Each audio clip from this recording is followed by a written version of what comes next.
Okie dokie. Artichokey. Oh my god. What is up, everybody? Hi. I'm going to make game today. Making game. I think, yeah, okay, yeah, we're making game. I just wanted to check. And then after I was done checking, I was like, yeah, I'm making game. So today we're going to be time minus what is up. Welcome. It's spoopy. It's spoopy month finally, right? It's very spooky, spooktacular. We're going to be putting up the, it's my favorite month of the year. We're going to put skeletons, and then more skeletons, and then other skeletons out front. You could tell one of my special interests is skeletons. Yay. Because then I get to do the animator thing of like setting them up in different poses in the front lawn. I hope you're doing well today. You have to do October arc for my comic. Oh, that's awesome. Spoopy arc for your comic. Filler, finally. What's your comic? Have I seen your comic? Do I know about your comic? Oh, that's almost got there. Have I read your... Wait, do you have a comic? Have I heard of comic? I don't think I've heard of comic. If you said it, I've completely forgotted. But it'd be cool to see. Again, also, as always, never any pressure. Or if you want to send anything PM-wise for that. I don't know. I just like comics. I used to do a comic with other Otter, like, way back in the day. Okay, Windows 11. Why are you currently? It's pretty much action because it needs an intro. And half the main characters are dead. Oh my god, right on. Oh, geez. Epic. All the action, all the time. Oh god. Last time I did a comic was way back in game art school. It takes me back. That's actually what the basis of my Otter game is going to be based on when I get it there. I also did like a comic, like is it like, so it's like an action comic, or is it like a kind of a drama sorta? Let's see. Why are we freezing? Why? Oh, I don't even care anymore. I don't even know anymore. Let's go days break, because GameMaker is deciding to freak out. We're gonna work on fixing up the grass today. Okay.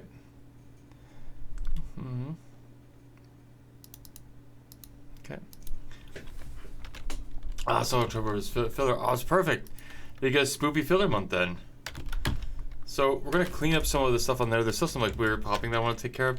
I'm fine with like the dithering in between, because I can kind of consider that the middle of where the grass blades actually are. Well, if you have a link for it, I'd love to check it out. Either now, or if you don't want to, like there's never any pressure. If you want to show it off on stream, you can always share it to me. Either way. And now I get to use cool patterns on the title page because it's an arc and I can do what I want. Yeah, proper arc. That's a good way to break up the story over time. I like that. Berserk may be really appreciative of that. Okay.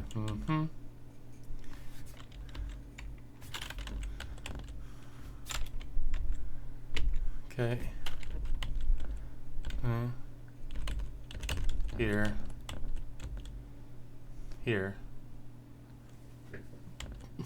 That sounds red. I'm excited for spoopy times. Oh my god.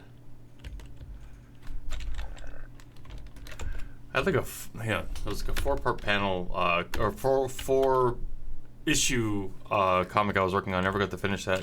That's why I want to complete it as a game. Oh, awesome, sweet. Thank you.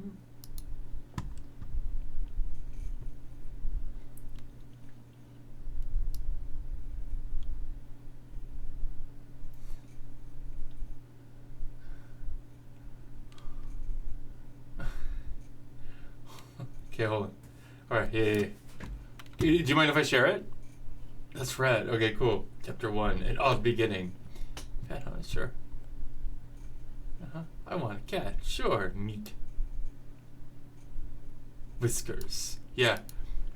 Okay, cool. Right on. Yeah. Let's check it out. Yeah.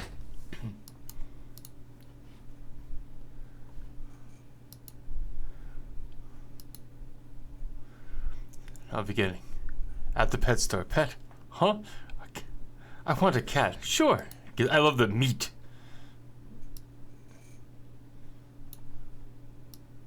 There you go. Okay, it's okay, got it. Meat, whiskers. I want whiskers. Slides the money over. Oh, the money's fake. Hey, Whiskers. We'll teach you how to fight. Oh, it's teaching a cat to fight scary. Catnip combo, cat punch. Ah, I love the anime speed lines are fun. Oh, like yeah. There's the energy coming off of this is pretty rad. One more shot and you're dead. Is that the? Oh, is that the? Did I miss one where he's like fighting off the cat? Or wait, okay, yeah. Oh my god. Catches the bullet. Oh yeah, I caught the bullet. What the? Who is this guy? You know, it's very much an anime line. Oh come on. Oh, if I just click the side, perfect. I just learned a thing. My name is Deadeye, and this is my cat, Whiskers, and we will destroy you. That's it. It's cat death coming in for fun. That's cool. Right. Thank you for sharing that. The vibe coming through in the art is very you know, like it's like when I like it in JoJo or in Berserk, whenever they do like the katakana or the go or in the background, yeah. Ignore final pages of random illustration. Oh, that's totally fair. That's cool though. So is it going to be the cat and the owner getting to do Halloween themed things? I think I'm excited. I'll love to check it out. I want to see what your Halloween arc is. Okay. We'll be closing up some of these gaps here.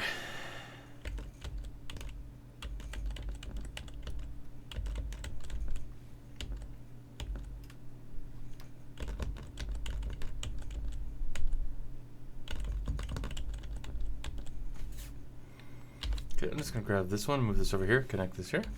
No! This one goes there. Thank you for sharing, that was cool. One of these days, if I can find it, I'll find the old comic I did back in art school. It was like, did most of it in like pencil outlining with like ink. Oh, that takes me back. The other day did chapter 7. Oh, that's cool! Oh, so like you have more of the, okay, so you have more of the chapters there. I wanna, alright, intro. I want to set that aside because I want to catch up more of it. Yeah, sweet.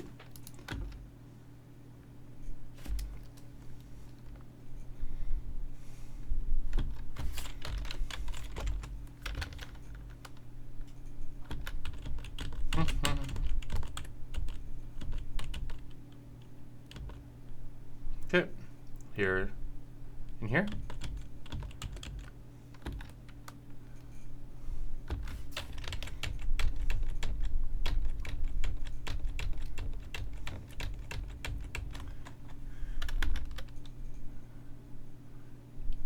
Okay, there we go.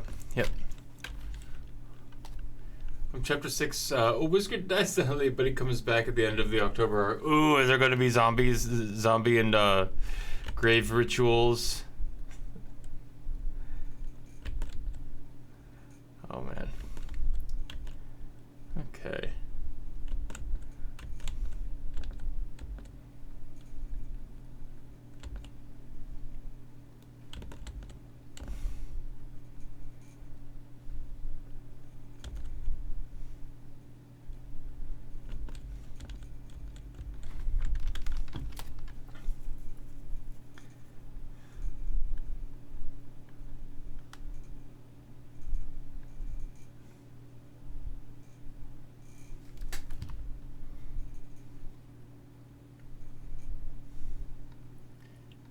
Pop. There it is.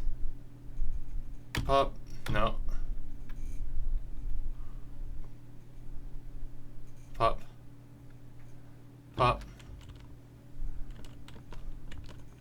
There it is.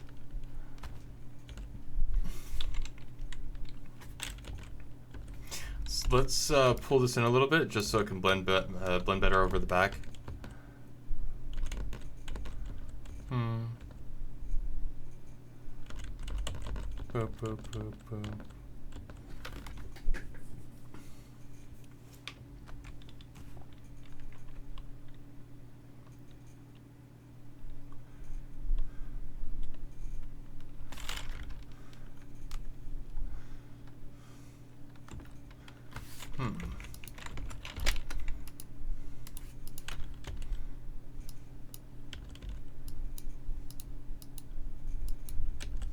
Okay. So the hope is to put some shading on this today as well. So I'm just going through and finishing up any sort of cleanup on this. I'm probably not going to go too nuts into it because it's like one of those things where it's like level dressing. It doesn't. If it doesn't, usually I go by if it doesn't interface with the gameplay directly. Then it's like a lower priority. Like I still want it to come. Like I still want it to feel nice, and I still want it to like look. One. Here, here, here.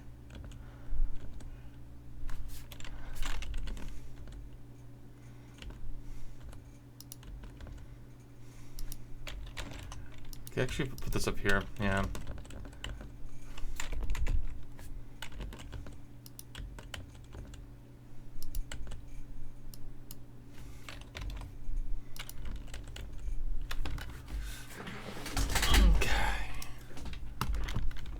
Okay, boop, boop, bibby bobbity boop. All right.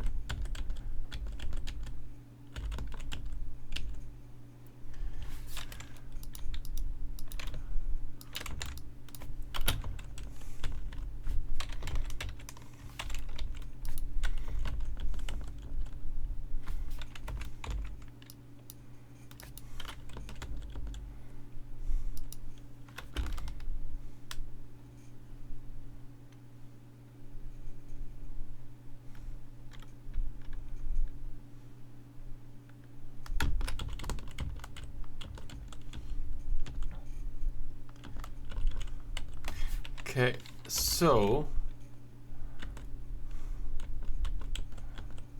here, let's grab this, move that entirely there. Boop, boop, boop.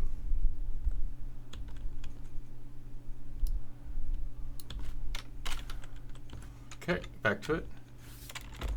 Here you go.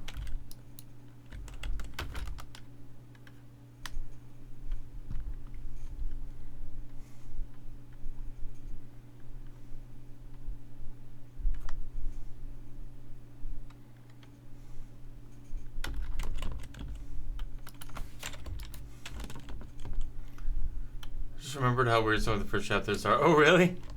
How so? Now I read on, like just like story wise, or like just in general.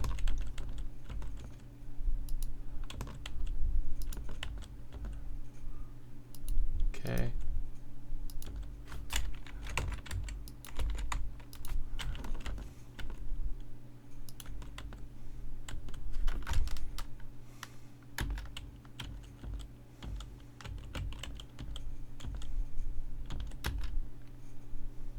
And pop right there. There it is.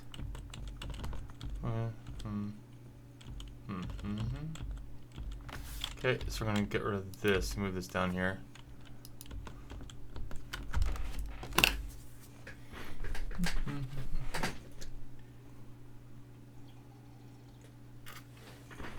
Oh my god.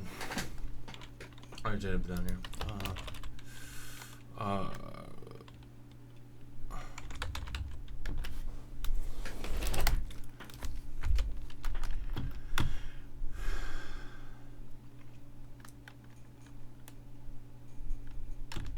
It's getting there. So let's fill in a little bit more. Okay. Here as well.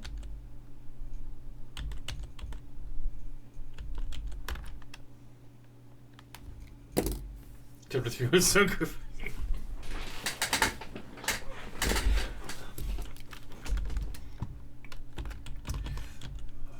I'm gonna have to like actually go. It's probably sit down. I want to get caught up on your series. That'd be fun. Boop boop.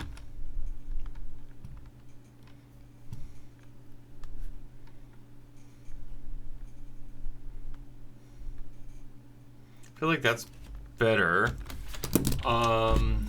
Let's see.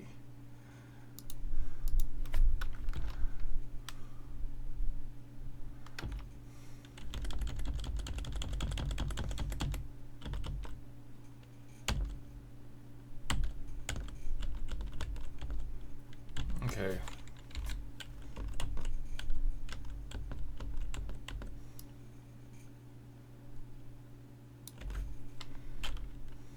Okay, oopsie. No.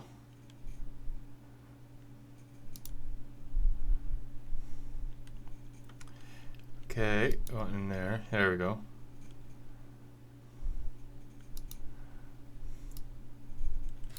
Oopsie.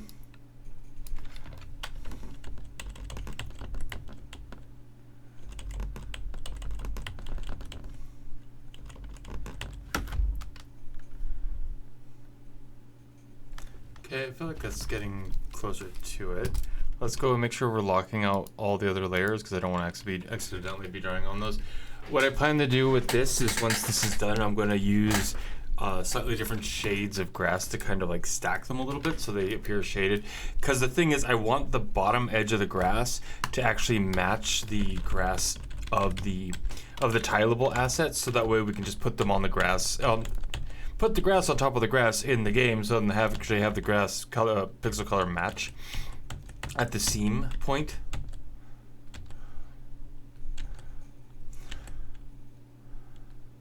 Okay. Okay. Whoopsie.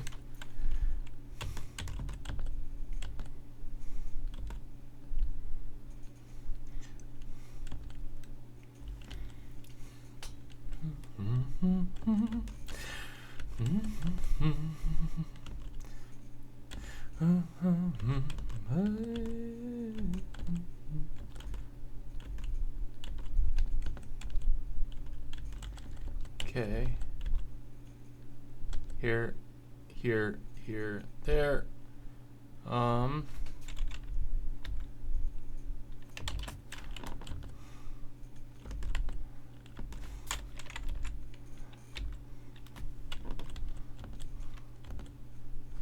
Okay.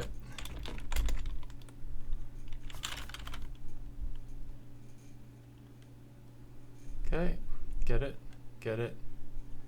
Back in here. Okay.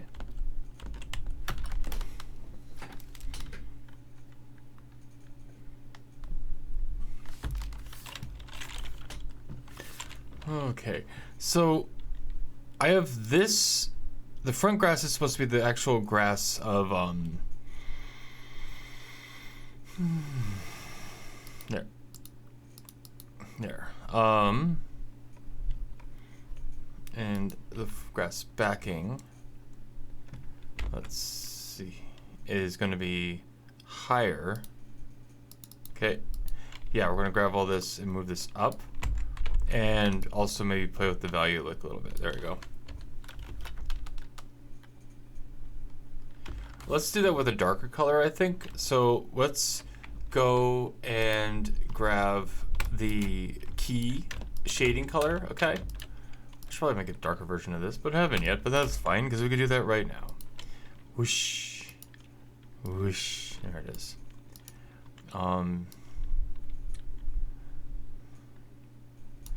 Okay.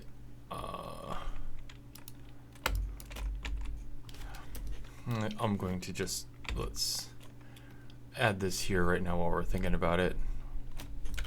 Swatch. Okay, there we go. That way I don't have to keep doing that every time. Okay, but now we want to drop the opacity because we only want to blend this into here. No, that's not looking, not like that. Okay.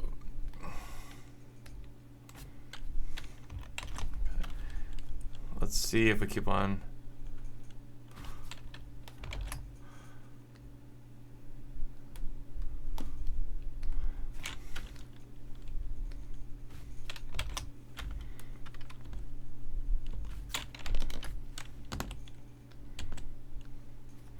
Turn off contiguous. There we go.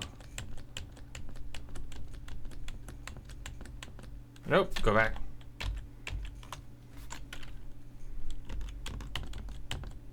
Here it is again. Here it is again.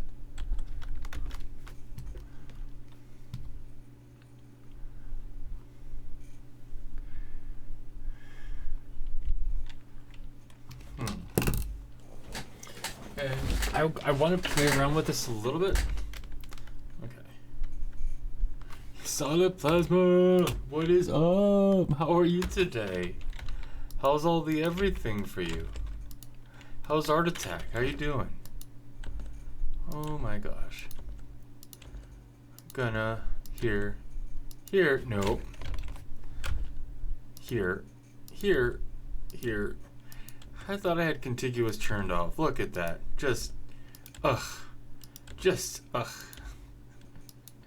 Amazing, good. Oh, so I'm glad. I was doing some other art yesterday for some contracting lists. Oh my god, showcase. We got into the showcase off the wait list. Nice. Sweet. This is for MagFest, correct? I was really testing my ADHD memory to its limits. It's just like oh yeah, absolutely, yeah, make this right on. I feel like that could work. Almost like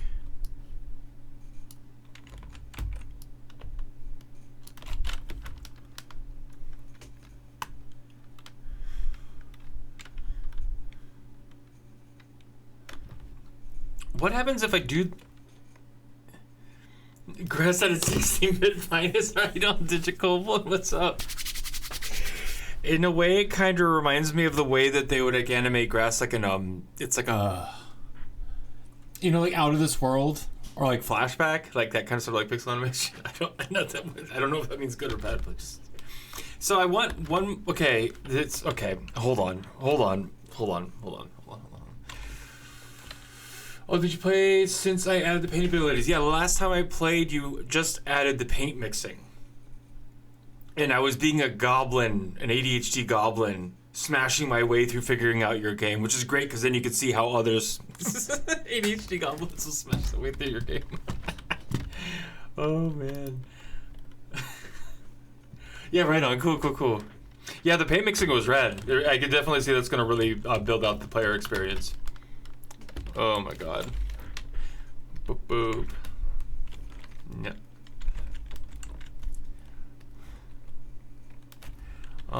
Let's turn this one off. This one? Yeah. This one.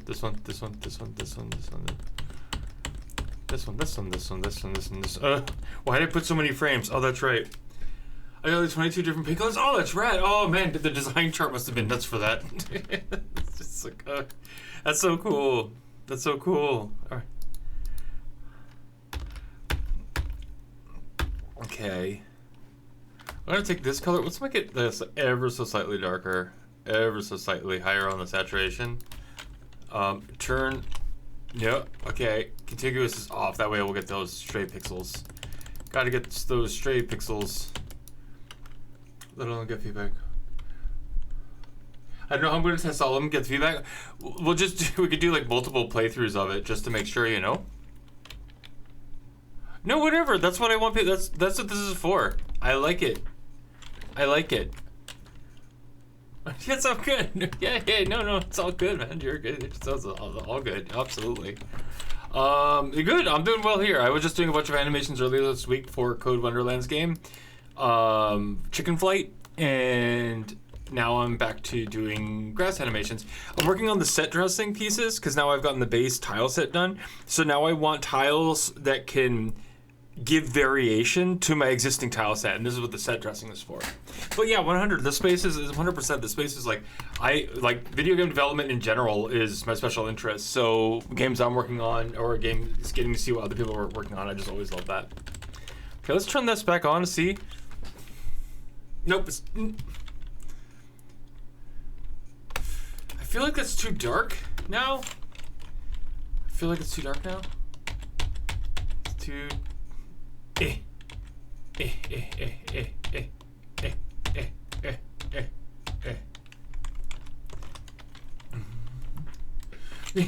yeah. Oh, made a new emote for yourself? I see the bunny. Or is that a goat? Wait, hold on. What is that? It's so small it's hard for me to tell. Ah.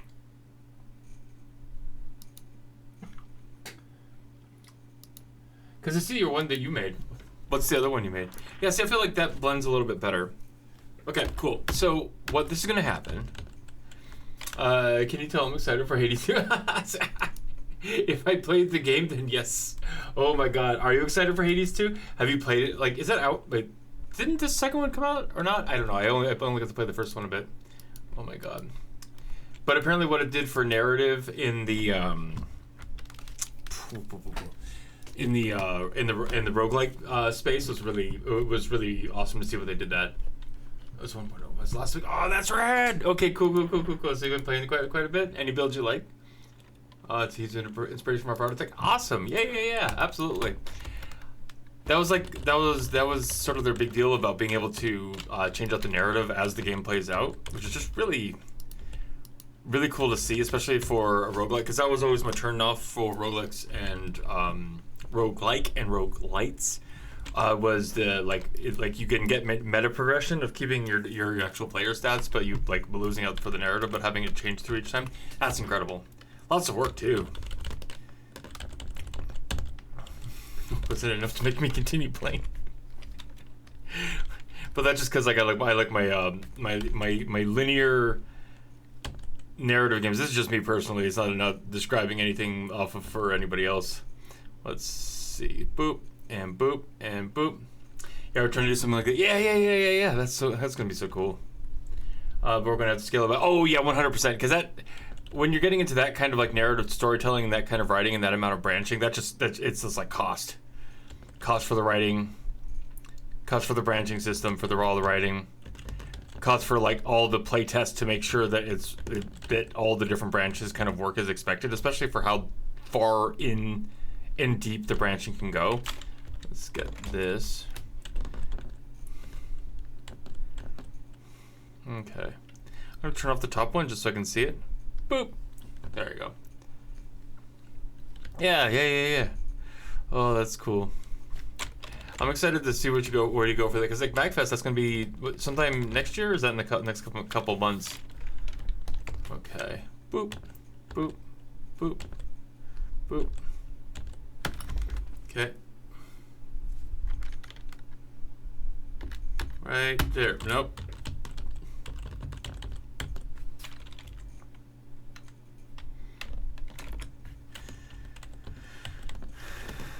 Okay, fill it in. Dr. No, I'm not gonna say it, never mind. That's other type of Phil joke. Okay. I can say Uncle Phil. January 8th to the 11th. Okay, cool. Oh man, so much good luck. That's cool, yeah. Oh man, we're both getting everything ready. I'm working for the Steam Next Fest come up in February. Oh, are you signing up for that? Might be a good idea for that. And the game pick's different ones depending on the conditions. So I guess it's like you have to do all the work to be selected, and then you have to. I guess, are you allowed to continue to work on the game after it's been selected? I guess then, like, but it's the getting selected is the hard part. Okay. Next year. Okay, cool. Next year. All right. So be closest one to winning watch. Right on.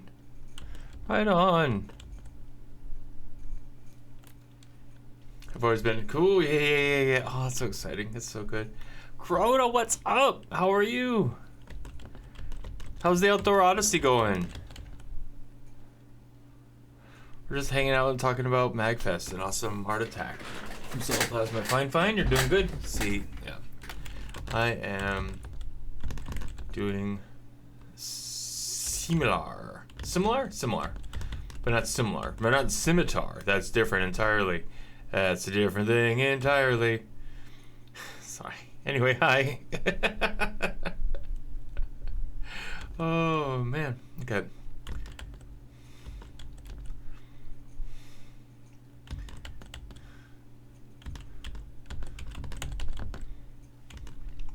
What am I, I guess? This Friday, new dev cycle starts. Never stop grinding, right? Absolutely. Well, I'm excited to see what you end up putting in for the next round of deving. For your next cycle. That's cool. For you to get you, Bill. But I'm only here for the next tournament. Yeah, no, that's okay. Yeah. Yeah, no, absolutely. I plan on being here tomorrow and Friday too.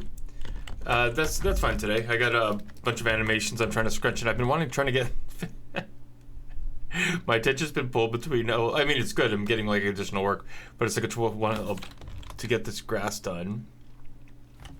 Looking to hopefully, because I did the tile for the grass, and now it's like, okay, we know we have to do the dressing for the grass, because of course we do. Boop. Here, here, here, here, here, here, here, here. Here.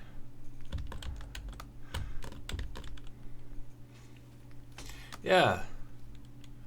Yeah. We could definitely like to be able to check it out sometime this week. That'll be good. It's fun to be able to playtest that because it's nice being able to have it on. We can capture the VOD, so it's like anybody who's looking to get playtests of their game. It's like we can play it live on stream, and then you have the VOD, so you can like kind of like go back and watch the sort of minute to minute of figuring it out. Ideally, that's the hope, right? It's like, because there's anything that I remember being sort of like the most expensive and the most ephemeral to pick up is getting feedback, targeted feedback specifically, not just like feedback that goes and points out anything, but like the dev can see, okay, we're working on this, but we're not working on this yet. Being able to put on those designer goggles and be able to pick out what you're looking for, that's huge. Also, well, I mean, fresh head feedback, it's like.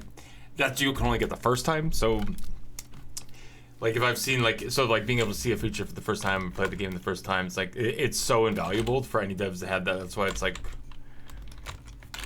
it's important. That's why I find it important to make sure devs be able to have access to that.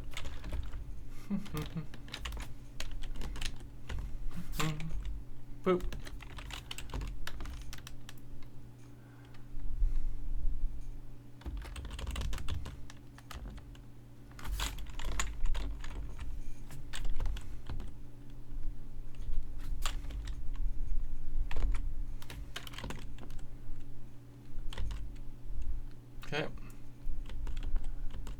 Okay. Here.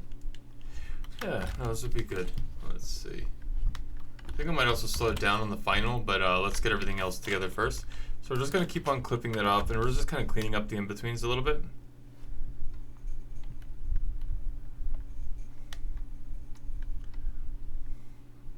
Okay. Okay, and then at least they're not like doing the same thing. I almost kind of want to do like okay, I'm going to try and experiment with something, because sometimes we never know if it's something that we want until we go and look at it.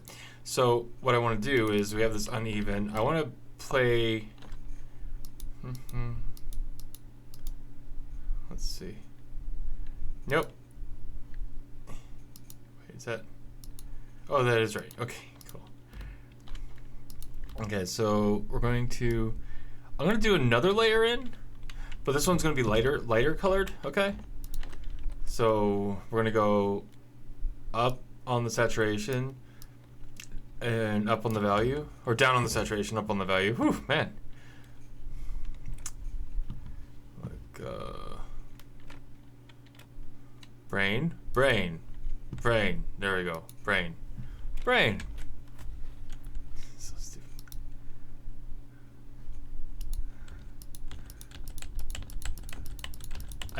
If I do it with this one, I'll need to go through and offset these a little bit.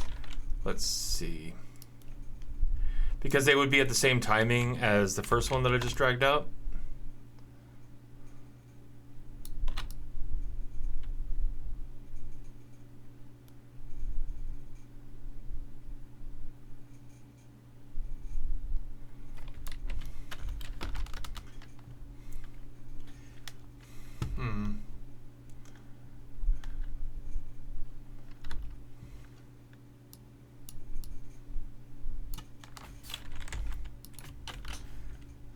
Oh, you know, what if I do even... Oh, maybe I like that more. If it's like darker in the center with the lighter one backing it. But I don't want to go that dark though. It's a little too nuts. Okay. Maybe I like this. Maybe I don't like this. We'll find out. News at 11. No, sorry, I can't.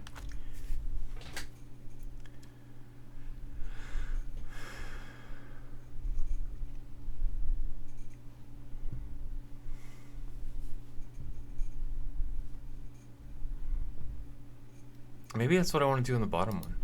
Oopsie. No.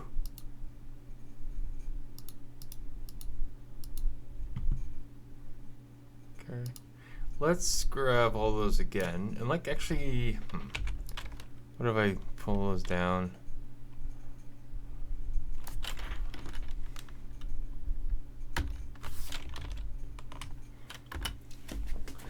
Okay.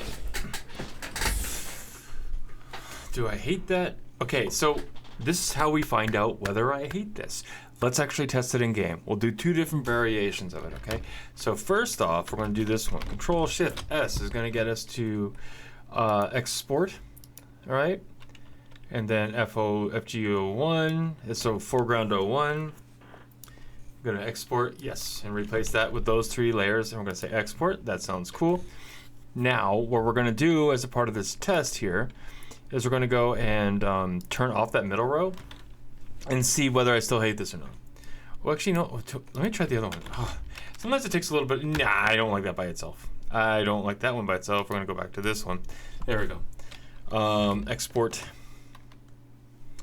Export. Export. Control-Shift-S. Control-Shift-Alt-S. They want you to break out all the hotkeys. All the hotkeys. Well, maybe not all the autistically not all the hotkeys, but a lot of them for going and doing an export, because it's a big operation, you know. Big operation. There we go. So let's go look at GameMaker and see if it's still like slowing down like crazy to what we had before. No, it looks slightly. Looks like it's slightly not doing that as much. So Control A. There we go. Let's.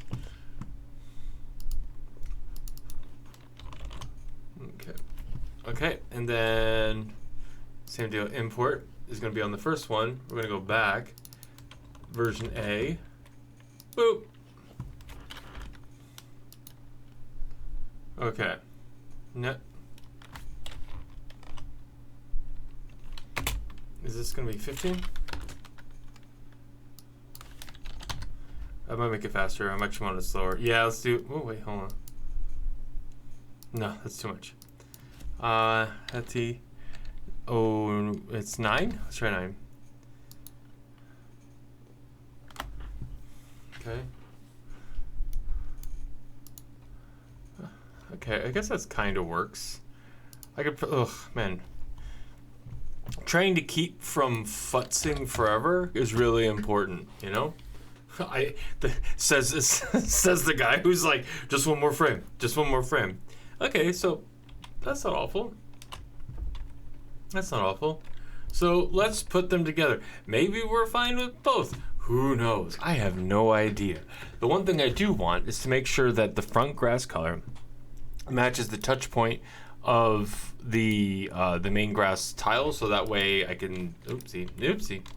So I can let's see.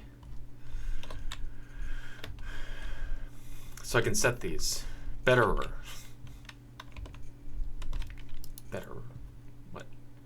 What? Dressing. And then when I'm done with this, I'm going to need to go through and break these up. Okay. Here.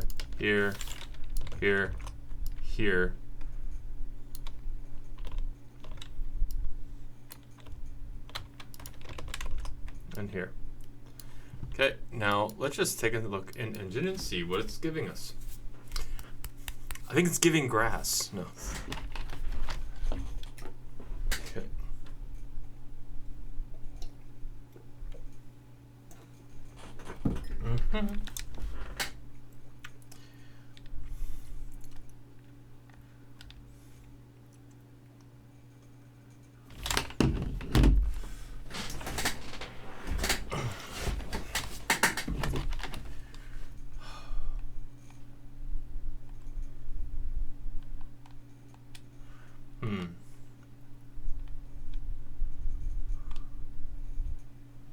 I think it's fine enough either way. Let's see them both compared to further down on the level where there's actually some background-ish elements. Let's go copy paste that one first so we can add it to the other ones that I already brought over here. Whoosh. Again, sound effects help execution of make game. Okay, boop.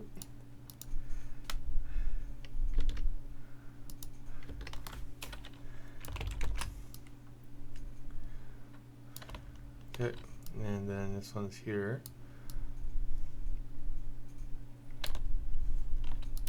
Let's do this. Okay, okay. Oh, one thing we'll probably also want to do on FGO2 is change here.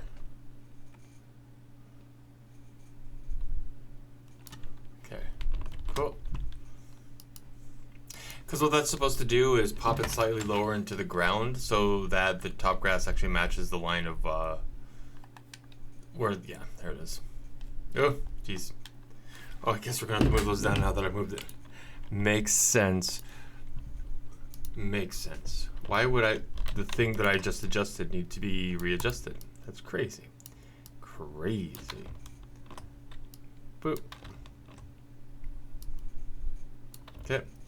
And same deal over here. Out and then over. Okay. Whoosh, whoosh, whoosh, whoosh, whoosh, whoosh. Whoop. Okay.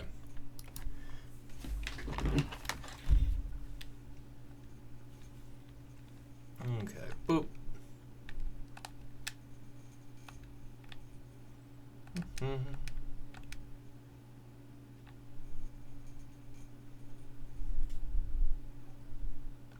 Okay, boop.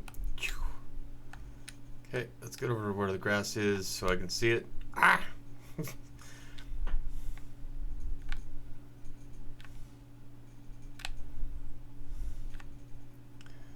Almost kind of like, it's like almost like don't need the third. Because if I'm running along, especially if I'm like running along, it's not really when I stop to see whether.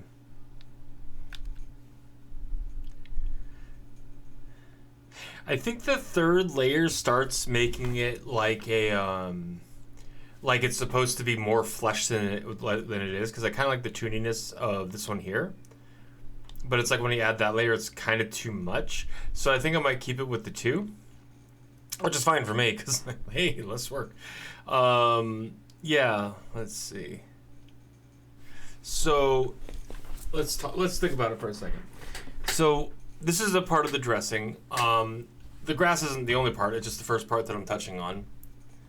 To be able to match to the top of the grass, so at least a little bit. I'm kind of fine with, and I can also like move it down. That's like another thing here. Let's try a couple different looks of it, just because we're evaluating the look of this. How does it feel in the actual level? Boop. So to that, whoopsie. Okay, to that, we're going to go ahead and get rid of these ones here. Oh, it's Camila. What is up? How are you today? How's everything for you? Oh my God. Okay. Good morning. Oh my God. Oh gosh. Push. I hope you're doing well today. Honors doing pretty good. Fine enough. Doing good. I'm doing good. I'm making grass. I'm making grass currently. I'm currently making grass. Yay. So I can do the shorter version later. That'll be easy. So I'm actually trying to think about how do I want to slice this up into 3 different pieces that I can kind of reuse. Like I'll leave this long piece here. Let's see. But I might want to create a new piece where I can break it down individually, because I want to create dynamic pieces that you can kind of add next to each other. Yeah, it's like I'm almost kind of liking just the 2-tone color rather than the 3-tone on it. Because it feels like with the 3-tone that I need to have like more reaction to the player. But this is not so bad. Oh my god. Oh my gosh. So the other thing that I want to address, well, with the dressing, the level set dressing, it's basically it's kind of like anytime you would use a decal or decal if you're from the States, like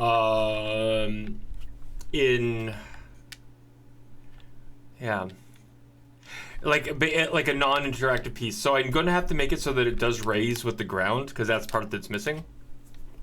But that's going to come at the very end of it. The other part of this, I want to break this into, you see how it's kind of like sized to fit over 3 columns of ground? It's because this is built because I want it to be to animate it first and then separate it out into 3 individual pieces. Let's see.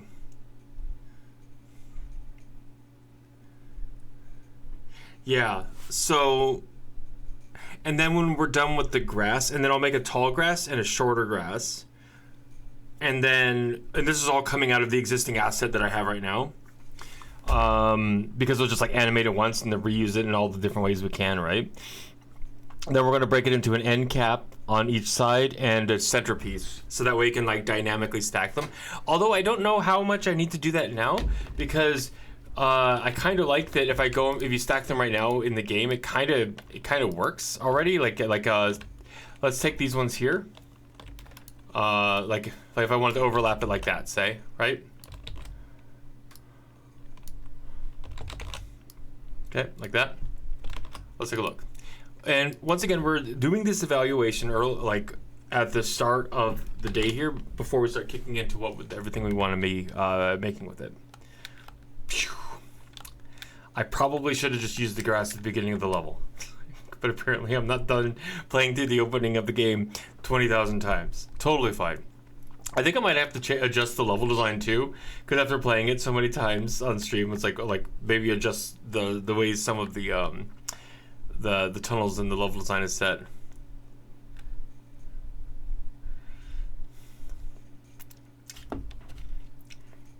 See,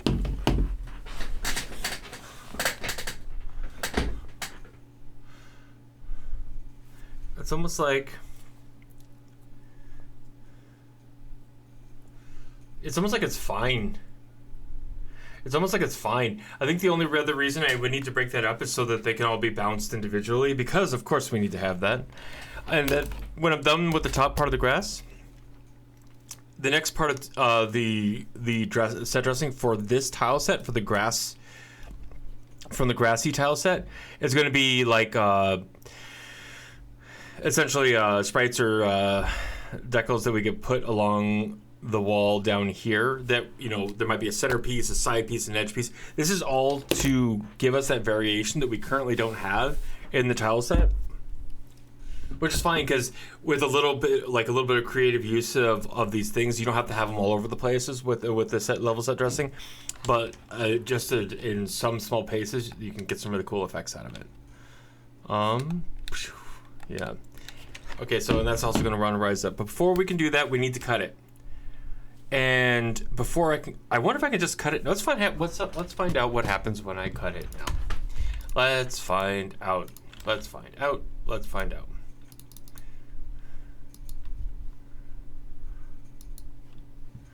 Okay.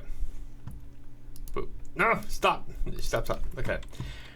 GameMaker's been a little super slow with it today. All right, so we're back on here, right? So this is fine for a full piece. I kind of want to break this into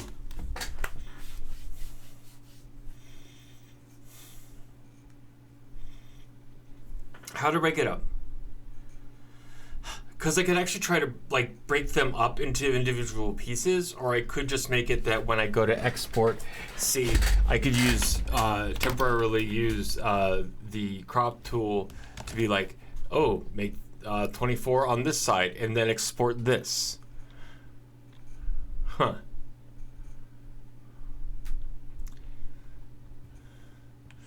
Actually, you know what? Let's just do that. Let's see what that. Okay, you know what? Just do it. because if I hate it, we can always go back and redo it, but this actually might work out as I need it. So we'll find out. So export as, all right? Go back to choose file. We're gonna create a new folder for these because the ABCD was, we were just working through different methods of the long grass, like SPR, sprite, park, dressing, grass, tile, edge, left.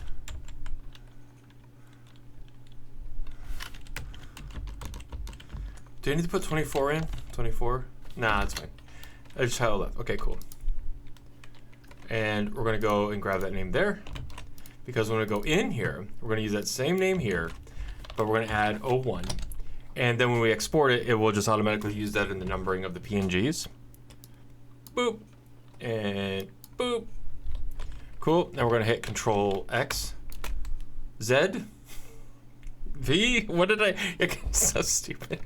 We're gonna hit Control Z, gonna go to crop again, 24 by 24. Now we're gonna snap the center piece, and we wanna do this so we can like put as many side by side as we want. I'm worried about the side slices of this will be very specific, but maybe that's okay. I might have to like edge down some of the sides, but then I would do that on all the frames. That's why I was kind of like, I don't know yet, but let's find out, okay? Experiment. We're gonna fail forward and we're gonna fail fast. So we're gonna go export this again. Go back to choose file, back to here.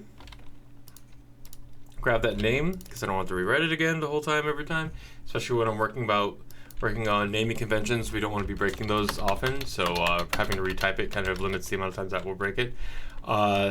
Center. Okay, and then this, oopsie. Oh, thank you so much for the follow. Mega appreciate it. You usually don't call out names on that because like I appreciate chatters, I appreciate lurkers, I appreciate work and lurks because I am also a lurker. But mega appreciate that. Super encouraging. Thank you so much. All right, so going to go center here, and we're going to put 01 because this is going to be the first of our exported PNGs, okay? A super lurker! Yeah, me too, little witch. I get it. I hope you're doing well today. That's why I had to have this stream set up as like, well, because it's like we're like for ADHD autism friendly, so like for like the ADHD body doubling, or just anybody who wants to have a presence around them while they're able to work, that's usually the benefit of having a stream like this. So people would just want to be able to have, that's why I don't run music in the background unless I'm playing somebody's game, so that way people can be able to, you know, set the music whatever they want to on top of the audio. Okay, cool. We're gonna go here. Now we're gonna export this part of it, right? Control Shift Alt S, because why not use all the keys? Dressing.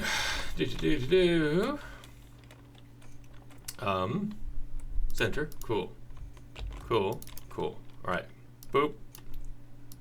And this is going to be edge right.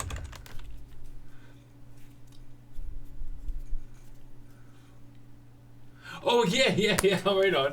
Yeah, and I find sometimes I like the chatter without someone saying some music. Yeah, exactly.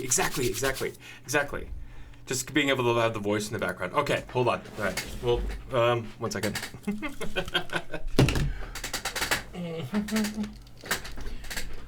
You're the first one to actually redeem that. I just added that this last week, so I'm gonna go with my favorite desk toy for right now. If you've never seen, oh no. I'm going to snooze this ad break because this is a really important show and tell. Autistic people take their show and tells very, very importantly. In fact, I wish I could like change parties from going to about small talk to just inviting a bunch of friends over where we all give a show and tell about one of our favorite special interests. So if you know about MASK, right? This is like one of the bad guy cars. Nope. I can do it. Okay. I swear I know how to use my own toys, right? So we have our transform version of the toy. And then we have the original Motorcycle version. Oh, no wonder. As soon as his butt hits the seat, that's why it breaks. There we go. I gotta set him in gently. Lunatic, what's up? What is the software we're actually using? Everything has 80s game font. We are currently using Aspirite for our animation and drawing, and then we're using GameMaker as our engine. Also, welcome. Yeah. Okay. So yeah. So you get the thing. I got this as a desk trophy, way back in the day. After every big release, I'd usually go out and get a game. So you can hit the button here, right? All of a sudden, boom, we have a flying car with cannons and crap. Cannons and stuff? Cannons and things? Floyd Malloy, you know his name. Exactly. And that's why, because if you take off the mask, you can actually see it on there. I always liked when the action figures were on this size to the Ninja Turtle size, because the play sets were always so cool in terms of scale, and it's like the larger the action figure got, the harder it was to be able to do that. I have the box for it. It's actually over there for Floyd Malloy. Oh man, Mask was such a cool series. Okay. Oh yeah, that's anyway. Yeah. Oh, that's sweet. I appreciate that. Oh man. Floyd. I love how you know the name Captain Krabs. You get it. You understand it. I love how the motorbike isn't behaving. Yeah, I'm like, I know how to do this really well. I've had this forever. Break it, snap it. Oh, it fell apart. Oh, dang. Oh, shoot. Oh, no. So we're going to go to edge right. We're going to hit F2, control, grab it, go here, paste. There we go. Oh, one. Oh, man. What is it? One of the best themes. Oh yeah. Mass Crusaders working overtime, fighting crime.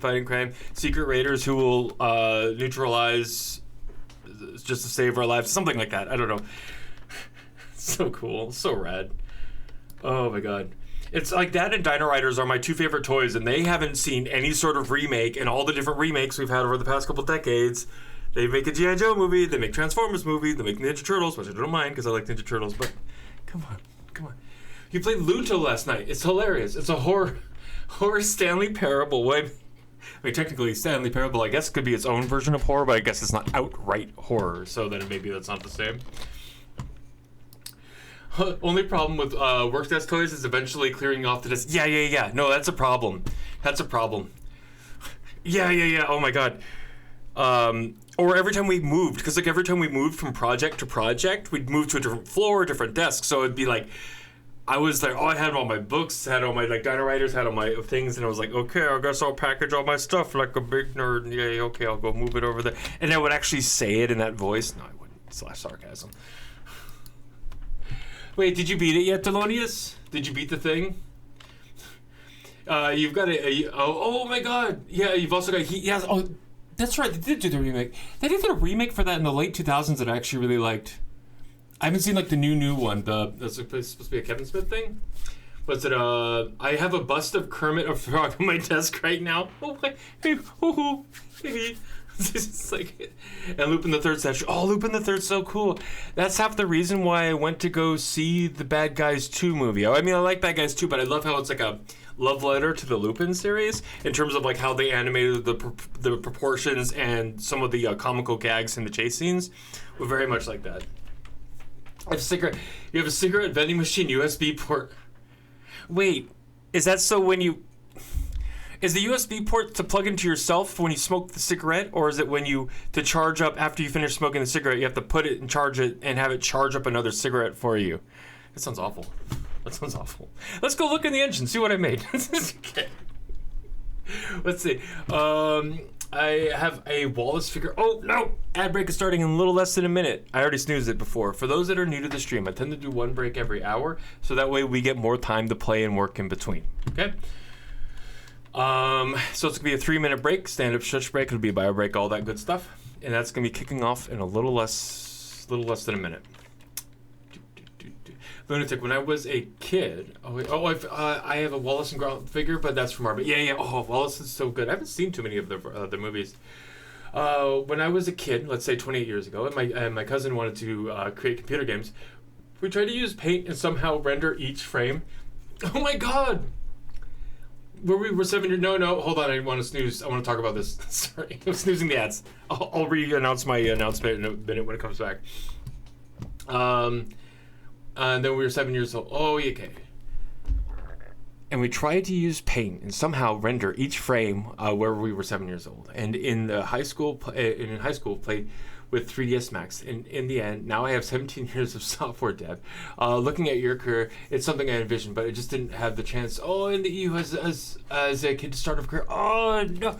I love all the skill sets you've been able to do because that's exactly what my childhood was growing up. We didn't have a computer, though, growing up. So I would do stop motion animation with my action figures in my room when I could like wrestle the family camcorder away from my dad, and like I had to swear upon my life that I wouldn't break it. But I love doing that. I do like the opening battles of like Empire Strikes Back and a couple other things, just using whatever vehicles I had or using Dino Riders or something like that. Let's see. We're gonna have to make 3 new sprites for this, okay? So so it's from a company that makes mini arcade games. So support to charge those machines. Well, it looks like an old cigarette vending machine. That takes me back. I haven't seen cigarette vending machines in restaurants. That was like as a kid in like California growing up. So I saw those. That was only as a kid. I know what you're talking about though. Back in the day, you did stop animation with GI Joes. I still have the VHS taste of it. Oh, that's so rad. That's so rad, Captain Krabs. Oh, I love that kind of stuff. It was like, well, if I can't make cartoons, I'm gonna do it because I just like wouldn't be able to draw. Didn't have the equipment to put together like actual like animation frames, but just being able to animate clay or action figures, which is so cool. We definitely ended up in the right field for it. I hope you got more time with that, Lunatic. That sounds like you got like your heart was really in the right place for it growing up. I'm glad you found a place with software. Like I ended up doing that with mine, and then ended up leaving the big studio over a year ago to start my own indie company. We'll see how that works. It's just like, oh my god. But so far enjoying it. Let's see. Being able to like get more choice of what I'm working on is nice. Though I've started to, it's rough out there for everybody. Even for this, it's like even just being able to work on my own game is still not just that. Luckily, I've been able to pick up some contracting work as Otter to like do animation or game work for people over the summer, which has been nice. I started out doing start motion with a family PC and a crappy webcam before I started GameMaker 6. That's so cool. That's rad though. I love the creative energy. All this is really good. I really love it. This is so good. Okay, we're gonna go here. We're gonna create here, but we're gonna add a new folder. We're gonna add a new group. Okay, create group. And it's gonna be SPR park dressing pieces. Huh? I don't know. Yeah, sure. We were drawing 1 pixel at a time as kids. That's so cool, though. That's the way you would have to do it.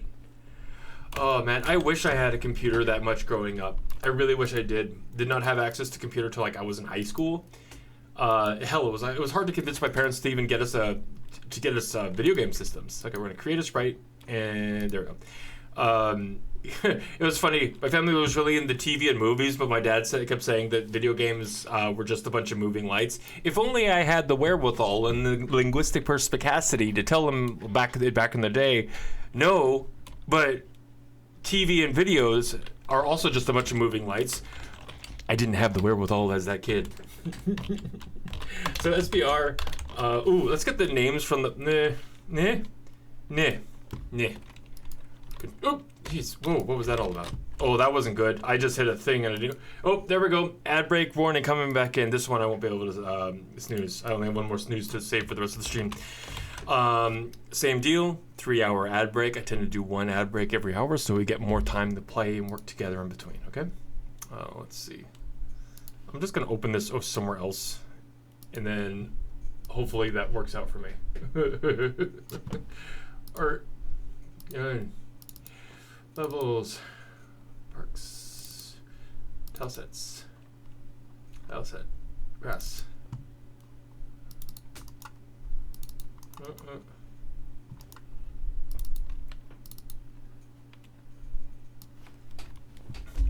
That's oh man, it'd be cool to actually like go and find out the old files for that. I used to do that for my Dino Riders. Like I would even do like arming up and arming down, like little videos of I love using like adding the armor on piece by piece, like building up all the armor on the Dino Rider, and then taking all the armor off of the Dino Rider because Dino Rider was my numero uno favorite toy growing up, and I super wish they got more attention because it's dinosaurs with freaking laser beams. If I'm lucky enough with what I'm doing right now, the plan is definitely going to be, if I get to make enough games, and I have the budget for it at some point, we're doing a Dino Rider game, and if I can't get the rights to it, we're going to do a not quite Dino Riders but close enough sort of game. How'd you end up working for the big companies? Oh yeah. I still have one of those paint frames somewhere. Oh, that's so cool. Yeah. So, what is it? I went from starting with school for my Bachelor's of Science, or Bachelor's of Game Art and Design, and then ended up in mobile, and then from mobile, doing like it started with art and then shifting over to code for a while, and then after that I got the big pickup was when I got picked up with EA to work on the Command and Conquer in 2013, the one that was canceled. Oh no, it's ad break. I'm gonna come back to your question later. Question.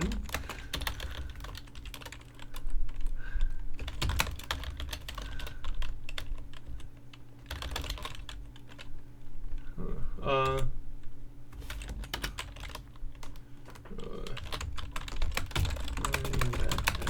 Ads.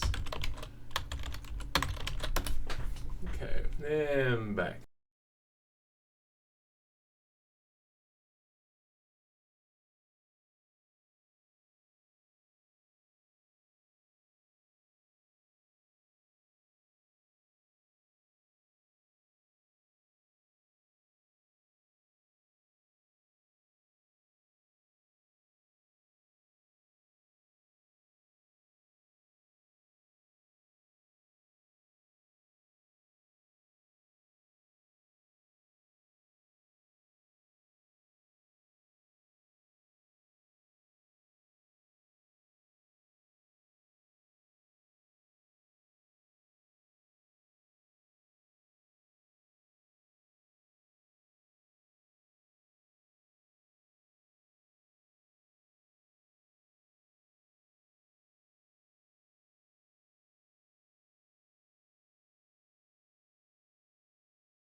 Good Lord.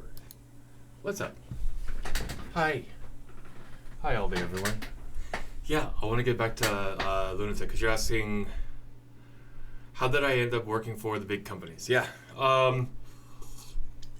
It was through a mix of having artistic temperament, but also having done a bunch of study of launching games on mobile and working on the technical side and launching games as a programmer.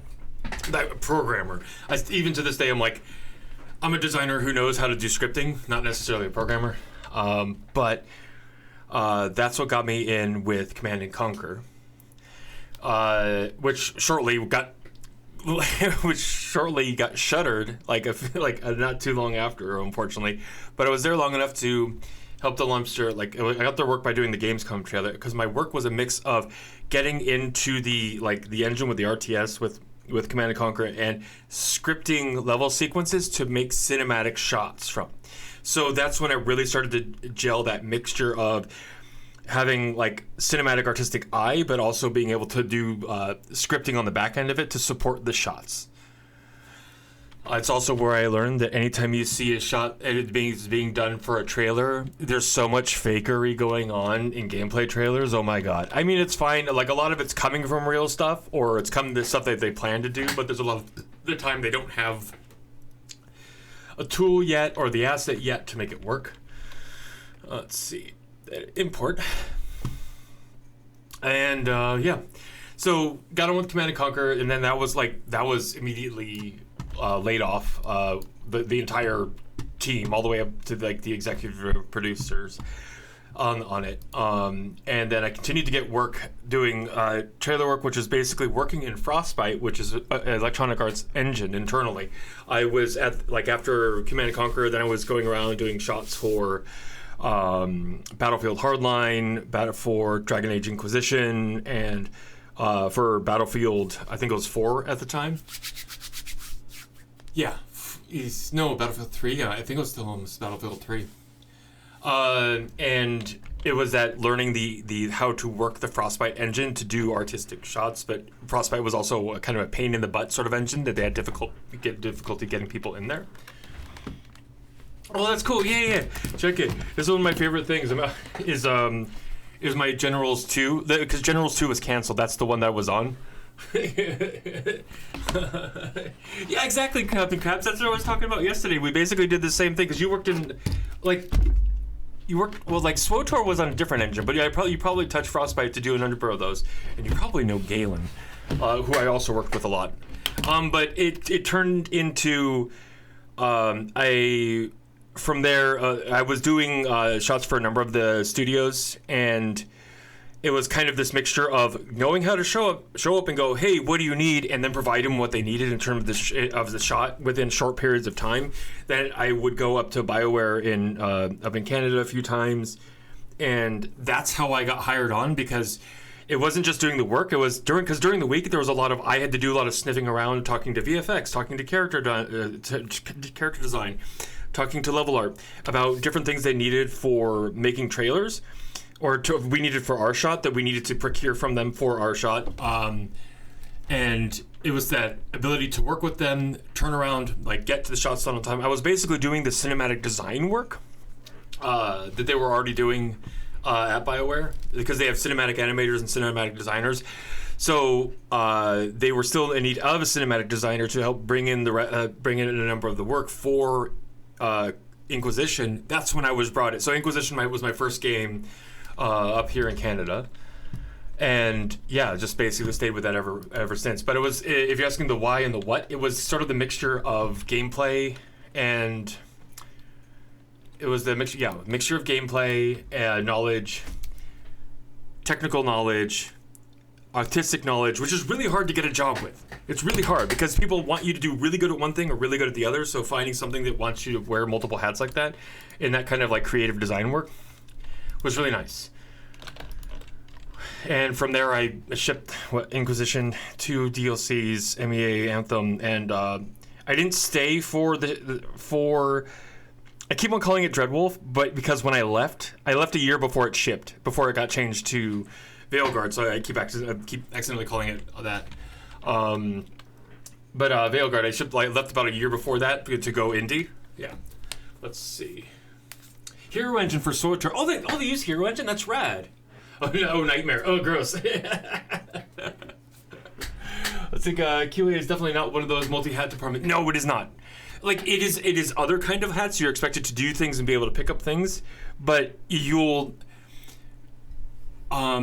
sometimes QA would spur into a different, like, I would see somebody in QA being able to make it into level design or level art or technical art, animation or something coming up from QA, but it was a long road of multiple different games. Like, with QA, you'd have to find yourself, then go get embedded with like the art team for a number of projects where you learn what is needed, or with the VFX team, what is needed for that before you could even start touching and doing VFX. Like, for me, I wanted to finally shift. I was doing cinematic design, which meant I was embedded with the animation team, with the rest of the cinematic designers, because we would work with the animations team to get what we needed, either animated by hand or from the mocap floor for our scenes. So there was a lot of already kind of knowing how you have to direct a scene to be able to get to that and be able to listen to feedback to that. But it's like you were more valued as a designer for the technical side rather than the art, because for the animation they were like, well, we could just always hire more animators externally, and like I always wanted to make that switch over to animation, which is like what I enjoy about doing now, because I get to focus more on the art. I focus more on the art and the animation. Like, I do my code and my art and my design, but that's me eating the multigrain pieces first in my bowl of Lucky Charms, so that way I can eat all that and then be left with a bowl of marshmallows when I'm done, which is just the art and the animation, especially the animation for me. Oh, cheers! Thank you so much. No, I love that, Lunatic. Yeah, it's hard. It's hard. It was a lot of dumb luck, and it was a lot of hard work. A lot of being there, being kind of in the room at the right time. That was a lot of it. But it was a lot of hard work, and also knowing, oh man, yeah, some of the stories of being in the rooms where like the big execs are having big heated exchanges over the trailer because the daylight's coming and they can't get an agreement about how they want it to like go forward on getting something done, and like those are expensive meetings. When you're looking around, you're like, because you can look around a meeting and you see, you know, executive producer, CEO, COO, like all the department leads. You're like, oh, well, this is a very expensive meeting. And knowing how to shut up during those meetings, but also when to interject, because the biggest thing any of those places will always be, are you solving a problem that they have? As long as you are continually solving problems that they have, they will see you as useful. But the hard part for me is I'm bad at talking about how I work. Thanks, autism. Thanks, ADHD. Like here is fine, right? But like if I'm at a desk with somebody I don't know for a spoken interview, it's really difficult for me. So what I suggest for people that aren't so great like that, off the cuff, or like maybe like autism, you're not so good at like kind of like building up on small talk. The best thing I found to do is just find ways to get embedded with existing teams. Edge left. Get embedded with existing teams so that they could see me work. I mean, like, so the trailer work was like I would go up and I'd be embedded with them for like 2 weeks, and then I leave, and then a couple months later I come up to help do like another trailer. But every time I go, it's like you go and show your best. Go and show your best. They can see me work at my desk. And that's what won them over. I could never win people over with my words, talking about how I work, because I get too... Autism speech is fun. You get too in the nitty gritty, and like game development is my special interest, so I'll tunnel down on topics for a while. But when it's like, but if you leave me at my desk and you watch me work, that's usually how I got a lot of the work. And it's cool. I've run into a lot of people since then, since kind of talking about this, that are like kind of agree. It's like not that, you know, they have to force having somebody embedded on their team, but looking for those opportunities was really good. I know we're or producers from QA. I see a lot. Oh yeah, exactly. Yeah. Like going. Yes, I see that too. Yeah, you're right. You're right, Captain Krabs. Like going up from QA going into production as well. Yeah, I know more producers that were QA than those who were designers. Yeah. It's because you kind of got to, like, I know it's having the eye for that work. And that's why from mine, like it kind of paid off because a lot of my career coming up. Okay, so this is the left one. We want the ones from the left side. I had done most of my graduation for art and work. I still have a lot to learn about it, but getting the technical, I basically shortly after I went to school, I worked at one mobile company, and then the second mobile company I actually got hired on, because was like company proper, and I had a hard time getting hired until I started showing them that I was working on a prototype for a game, Rocket Weasel, which we got to work on and make, and they actually hired me on to make that, and hooked me up with a couple of programmers so that I could actually learn proper from them. Left edge. Let's see. There we go. And then let's do it on the right one as well. Let's see. But that also kind of pigeonholed me for a while, but it was good. I mean, I'm glad that I learned it because now it's like programming isn't that impediment. It's just like, a thing to do and get through so I can do all the fun stuff. But it really helps in the industry to have like kind of that understanding for it. But then there are people that are just so good at art that they don't need it. Like some concept artists, I swear I've seen them be like, they're so incredible. They're so incredible at what they do. You see concept artist, and wait. Yeah, there. Wait.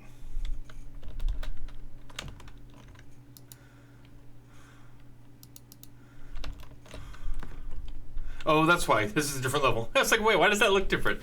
I got distracted. Yay, dirt! Getting the exposure is hard. Getting the kind of luck to be able to do it is difficult. It's basically just kind of keep at it till it happens. But then again, it doesn't always work out like that. So I never want to be. It's okay. I love it. Oh my god. Yeah, I don't like that one that much. Okay, all right. Here's what we're gonna do. Go back here. Oh my god. Let's see. But yeah, I think the luck to be embedded with certain teams was a huge deal towards the end for me. Let's see. Let's get rid of these ones. Yeah, let's get rid of these. I don't need you anymore. Go away. Wait, hold on. I'm in the wrong layer. Dressing, instances, BG tiles. There we go. And exit. There we go. Let's get rid of this. Whoosh, whoosh. There we go. I always want to create something meaningful and help somebody. Most of my professional work was part of teams doing apps that will die in a few years. And need to be rewritten. My only real thing was working on a blood donation app that helped people in need. That's cool though, with the blood donation app. I haven't even heard of it. That's interesting. Let's see. And a short spell at Spotify where I helped them scale. Okay. Yeah. But then I'm always thinking to create something that's mine. Yeah. I'm not sure what that should be. It's different for everybody probably. For me, I go story first. Because for me, like, I know, like, this is why I'm always focused with story, because to me, story is something that we as people, like on a genetic level, love and need it and want to hear. Like I love hearing this this story back. I think it goes back for it's a Norwegian company, a Norwegian country, or it's a Swiss company. I can't remember the country, but like they had trouble they were dealing with litter in the 70s or something, and they were having difficulty getting people to understand hey, use these waste bins. But now, so what they ended up doing was they created these waste bins that when you put the waste away into it, it would tell you a joke. And they would occasionally update the joke every couple of years. What's up, Imperial? How are you doing? We're doing well, just kind of hanging out, talking. So, but by putting that joke onto the trash, like more people were liable to use the trash because it's actually like a reward to us to be able to hear a bit of a story, even if that story is only a couple minutes or a couple sentences. I'm sorry. That's the same way it was going with Etsy. It's like, well, we can make it as small as possible. there's like limits to that, and there's ways you have to design and build that. But here, let's go and put this. We're going to create these edges, and we're going to do that here in the dressing here. Boop boop. Let's see. Hey, look at solid plasma. Or think solid plasma. It's okay. Sorry, just saw the shout out there. Let's see. Okay, we're gonna create again. Nope. Yes. Nope. Yes. Sorry. Okay, I'll be good. I'll be good, I swear. Let's see. Let's see. Let's see. Did I show you my indie trailer that I'm dealing with? Yeah, no. Please feel free, y'all, if you're ever looking for somebody to like a professional to do trailer work for you. Captain Krabs, that's the work that Captain Krabs does. In addition to Captain Krabs Adventures, which is an awesome game on Steam if you want to check it out. But yeah. Captain Krabs comes from like the same like pool of trailer workers, designers, artists, whatever you want to call it. So yeah, please, if you want to share that again or share that, like I would love to pin it. I want to make sure devs get supported, right? Boop, object, and let's make a group again. Create a group, and we're gonna name this our park dressing grass. Marketing artist is my favorite term. Oh yeah. But I've had so many titles, it's crazy. Yeah, exactly. Yeah. Well, that's what I think at work. I would do. I was in cinematic design, then I was in world systems animator, and then I was world systems designer, and then a number of different things. But like when your job doesn't really change, they're just changing the name around it. You're like, all right. Grass pieces. All right. Oopsie.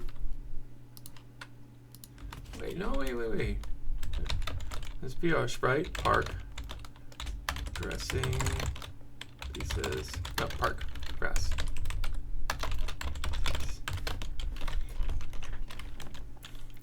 Oh, yeah.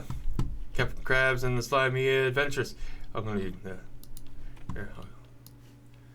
Let's turn this way. Mine. Yours. Captain. This one. Here. Check it out. Got to release that early. That's like one of the... I played that a while ago. I still want to play it, go around and finish it. Especially if you like your retro style games with really cute animations and interactions. Let's see. Grass. I'm going to add pieces on here.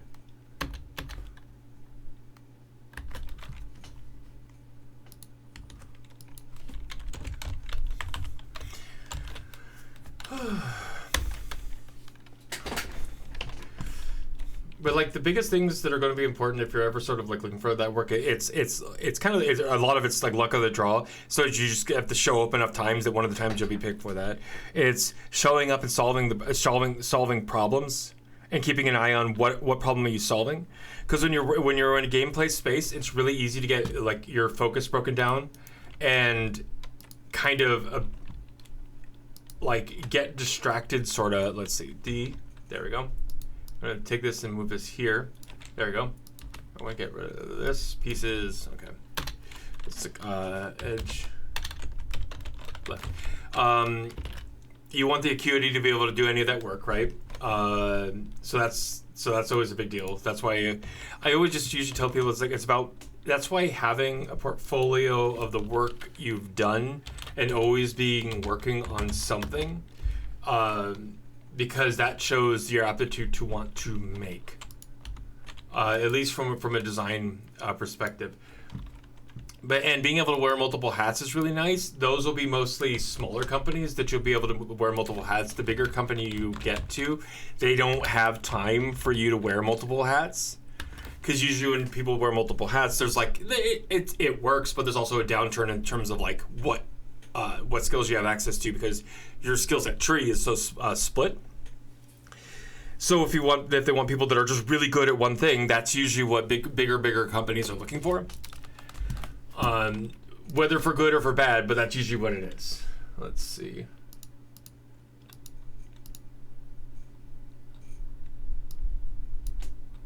Okay, there we go. Oh, okay, there we go. So let's change these up. Like one example of like somebody who like their skill tree is just like just really good in one direction and not so much in any other directions. Like if you look at like the concept artists that they have, this is why I always say like people are like like when it comes to my art, like I enjoy it, I like doing it, but when I measure what I'm seeing in my head, a lot of the times is what I've seen from like say like concept artists who are before lunch that will have like just 7, 8, 9, 10 like really well rendered drawings, and it's a fantastic to always see that. Oh no, well you get the vector style though. That's the fun thing to be able to see with it. Also, like, I was gonna ask, do you render your vectors? Like, not render your vector, because like, I know there's like vector art that like you do it in vector in DCC, whether that's your Illustrator or Photoshop or just something, or pen tool in Photoshop or just something. Use probably Illustrator or whatever the free version is, and then you end up rasterizing it before putting it into the engine. But I've also seen some engines actually just handle vector images as they are, so that way you can get the scaling without losing it to the rasterization in the process in between. Excuse me. Skill tree basically in order of tools or upgrades you unlocked in the game.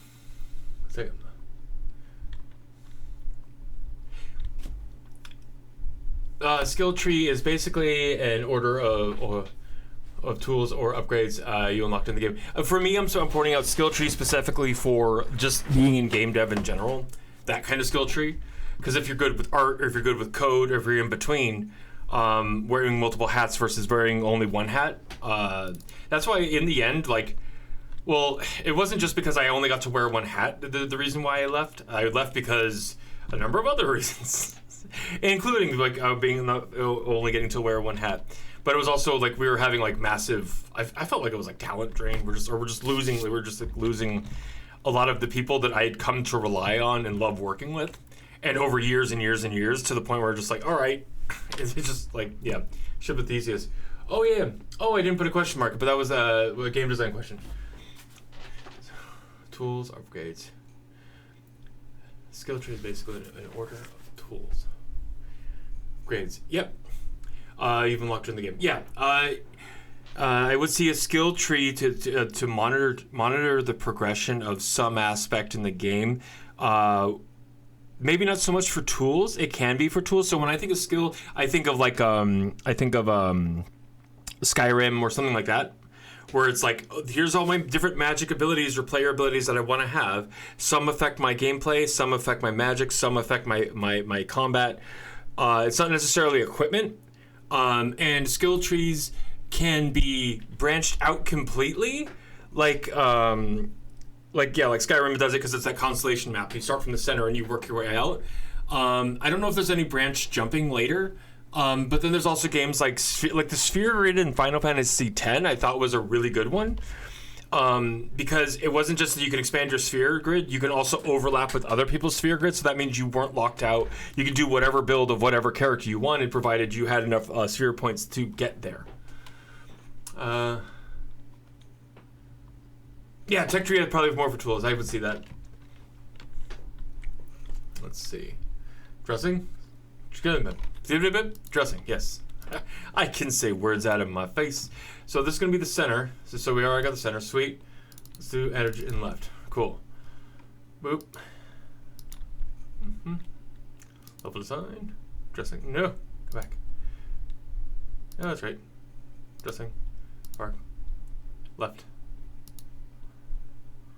Left. And then...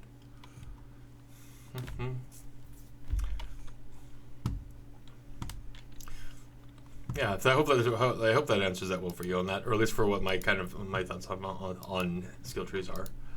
Let's see. Yeah, no worries at all. Appreciate the awesome energy you bring. Really good creative energy. We make game. We've already made game.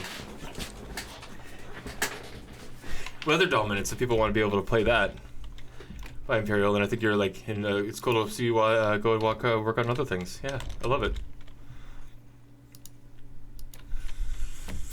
Oh god. Oh god. Oh my god. My brains. Oh, I didn't even add them to the scene. What am I thinking? Ugh. All right. All right. Here we go. And I'm currently working on building your robot type of game. I love that. Yeah. I love the custom pieces they had for the robots. You already have a lot of different shapes. Robot looks really cute, by the way. It looks cool. All right, so we're going to add these objects here. Whoop, center. Yep, center. So the hope is that if I do this, that I could do this and copy this to. Gonna take off? Yeah, have a good night. Thanks for dropping by a little bit. Make appreciate it. Take care, okay?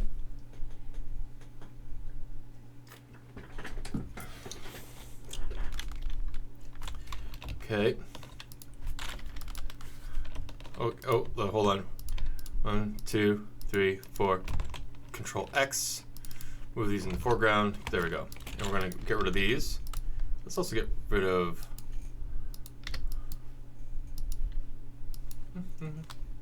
Oh, hey! I like a hydrate. There we go. Right on. Oh, ooh, hydrate. Wait, does coffee count? Coffee counts as hydrate, right? I'm glad you're happy too. I'm happy. Nice to be able to work on stuff.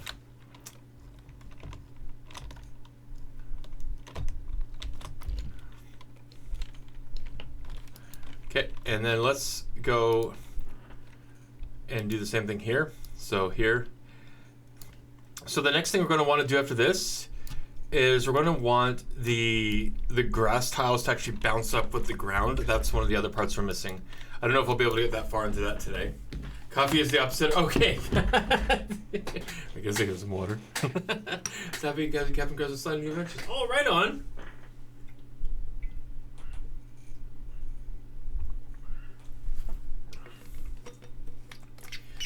Oh, what a nice. Would a 9 size work better for the grass?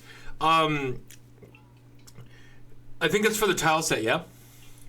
So the reason why I have them actually broken up like this is so that I can animate them separately as objects when the ground rises and falls, because I think in the end it needs to be an object, unless the 9 slice doesn't hit that. Unless I'm missing something, and then I definitely need to go check it out. Yeah, see, it's like that. Yeah. Oh, nice. Sweet.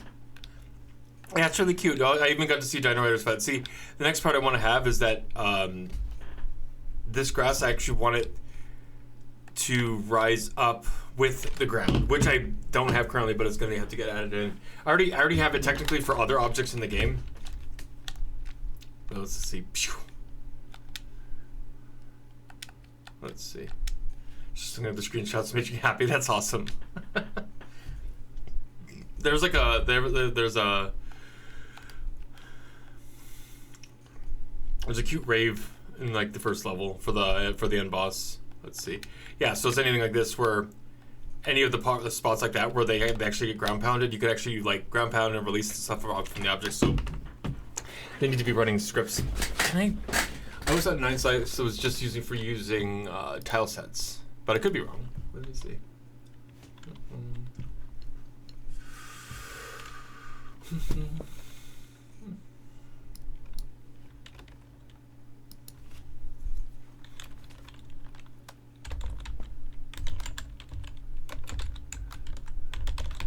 All right.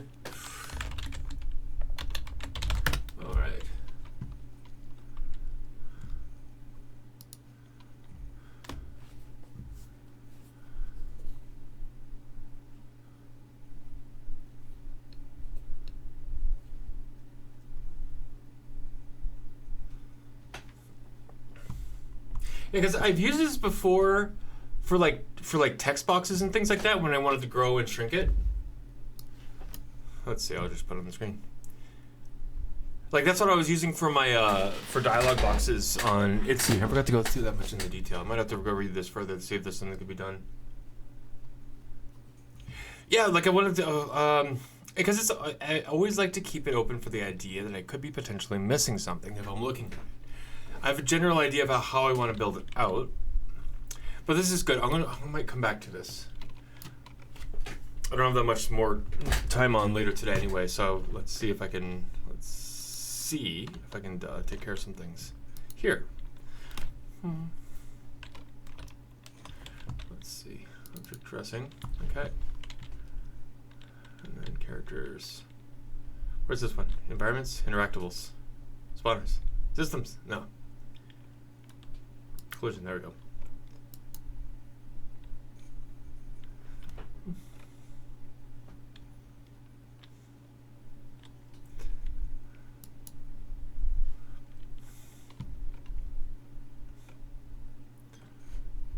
Okay, interactables. Is this one? Oh no, it's characters. There we go. All right, let's see here. Sorry, sort of a tall grass, and this gets attached to the character underneath it. Let's go ahead and look at show parent event. Yep. All right. Let's see. Oh, so many variables declared. Declared. Let's see. Actually, hold on. Let me fold all regions. There we go. What's the hotkey for that? I keep forgetting. Control N. Okay.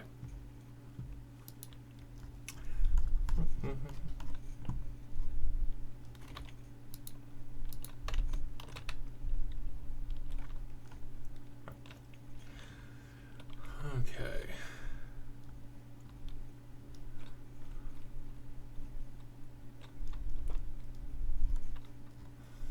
And I think what we want it to be able to do is on the, it's going to be on the object in it, or it's going to be, let's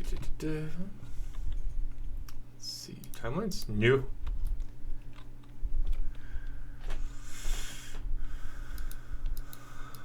Color base, okay. Oh, this one oh man, big thinky. All right, so let's just go from the scripts first, okay?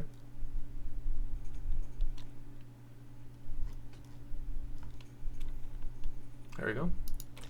And I think auto tile. It's what? No, I don't want that one. I think it's, yeah, okay, it's this one I want.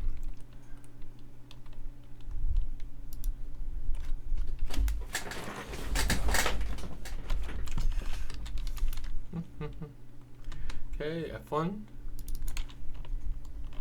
and Control M. Sweet.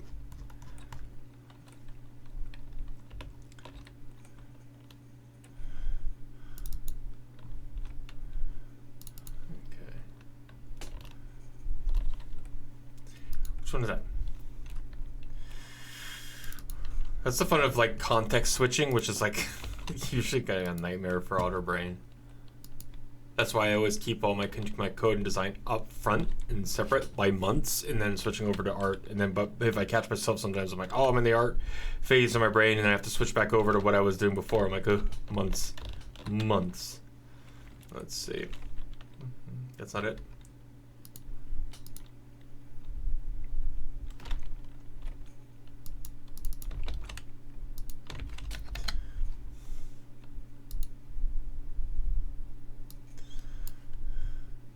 Okay, come on.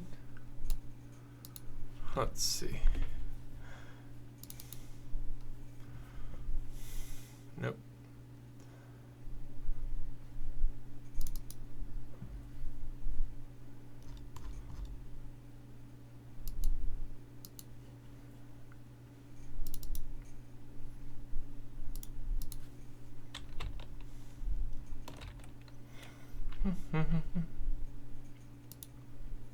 Logic.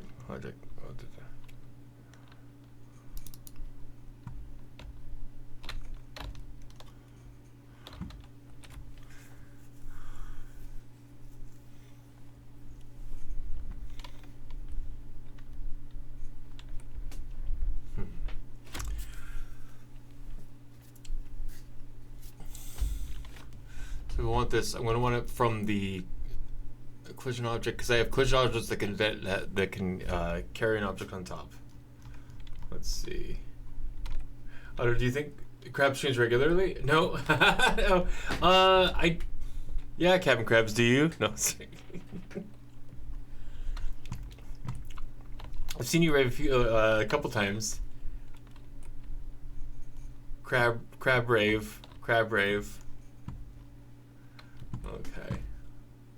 Let's see.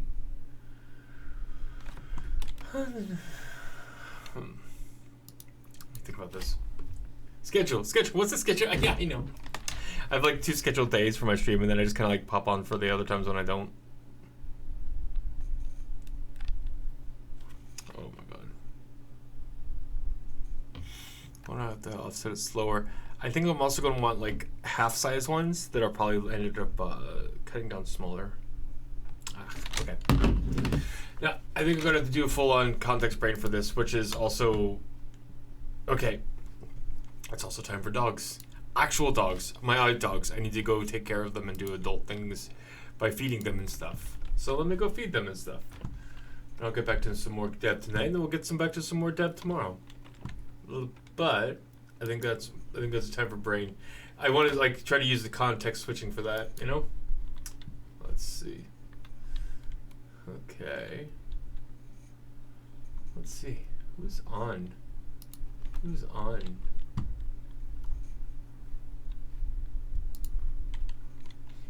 Ooh, a number of people are on. Boolean's on. Mad Chirpy's on. Let's go say hi to Boolean. Boolean's cool. I like Boolean's vibes. Very similar to how I like to do things in game. Yeah, okay, I think I'll save that context switch for tomorrow, or at least for later tonight, because I'm going to have to go dig up some research to find out properly how I want to do this as a carried object on the collider, because I'm going to need to do the same thing for all the other dressing pieces, because even the pieces that aren't just on the top, but on the side of the collision, we'll need that as well. Also, I want to investigate a little bit more of the 9 size, see if that's useful for this case. If not, that's fine. Worst case scenario, I got to learn something more, which is always good. So, let's go say hi to Boolean. Y'all have been really good. I appreciate this energy you brought today. And hopefully we'll get to make more tomorrow, okay? Oh my god. So, yeah, thanks everybody so much. Yeah, back tomorrow. And we'll make more game, alright? Thanks for dropping by. Thanks for the awesome energy. Take care. Bye.